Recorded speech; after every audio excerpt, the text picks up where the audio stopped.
Voilà 120 ans que le Palais Pasteur façonne la physionomie de Rennes en plein cœur de la ville. Après plusieurs années d'un chantier ouvert, riche de partage et d'expérience, l'Hôtel Pasteur va enfin ouvrir ses portes. C'est le fruit d'un travail collectif et collaboratif. Je tiens à remercier tous les partenaires, et ils sont nombreux, qui se sont engagés dans la démarche. L'Hôtel Pasteur a été conçu autour de 3 piliers. Une école maternelle, pensée en associant les enfants, conçue comme un espace ouvert au croisement des savoirs. L'EduLab, un lieu ressource sur les usages du numérique. Ces derniers mois nous l'ont confirmé avec force, l'éducation au numérique est indispensable et doit être accessible à tous, qu'il s'agisse de se former ou de mettre des outils à disposition. Et enfin, l'hôtel à projet, ce lieu d'accueil, de croisement des pratiques pour créer des liens et des solidarités entre des univers trop souvent cloisonnés, pour défricher, pour faire école.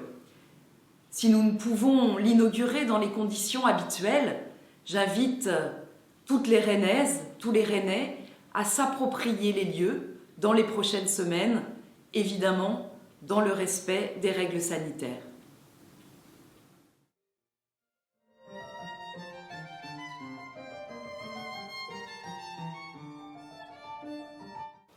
Alors, bienvenue dans l'Hôtel Pasteur. Vous êtes donc dans ce bâtiment patrimonial de la fin du 19e siècle qui a été chargé d'histoire puisqu'il a été cette fac de sciences, mais qui aujourd'hui réouvre après une phase de réhabilitation et qui réouvre dans une nouvelle configuration en accueillant aussi une école maternelle, un EduLab et qui poursuit en fait l'expérimentation qui a été menée au préalable pendant plusieurs années et qui s'est nourrie de l'université foraine notamment et qui continue cette fonction d'hôtel, hôtel au sens un peu métaphorique parce que c'est une sémantique qu'on a voulu imaginer autour de l'hospitalité parce que c'est un lieu qui se veut accueillant à toutes et tous et qui va nous permettre en fait d'accueillir des projets.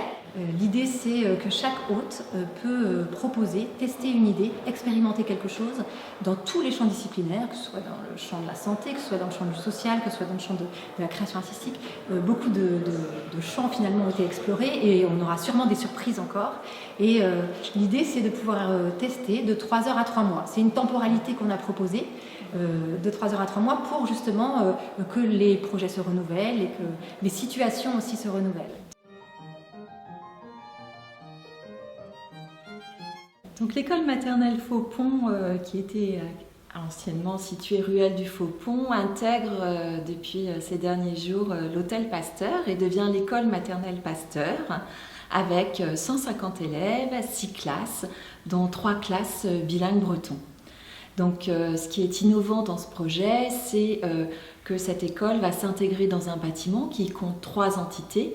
Et l'idée, effectivement, c'est à la fois de garder la spécificité école maternelle, mais également de créer du lien avec l'EduLab et avec l'hôtel à projet Pasteur.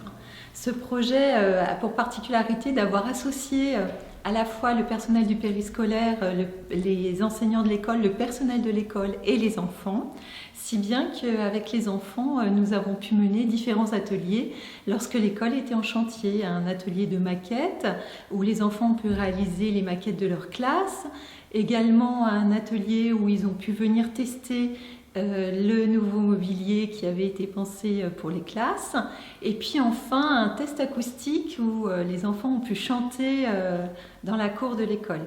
Donc effectivement, c'est l'une des particularités de ce projet, c'est d'avoir associé tous les acteurs de l'école pour co-construire cette école d'aujourd'hui.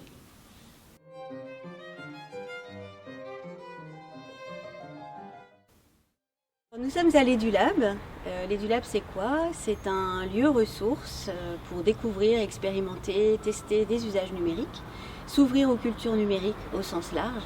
C'est un lieu ouvert à toutes et à tous, scolaires ou non scolaires. Vous pouvez y faire des activités ou y suivre des ateliers accompagnés par nos médiateurs numériques. Donc ça peut être de la petite robotique ou bien du studio de podcast. Nous accueillerons très prochainement des classes rennaises et nous l'espérons très bientôt tous les Rennais.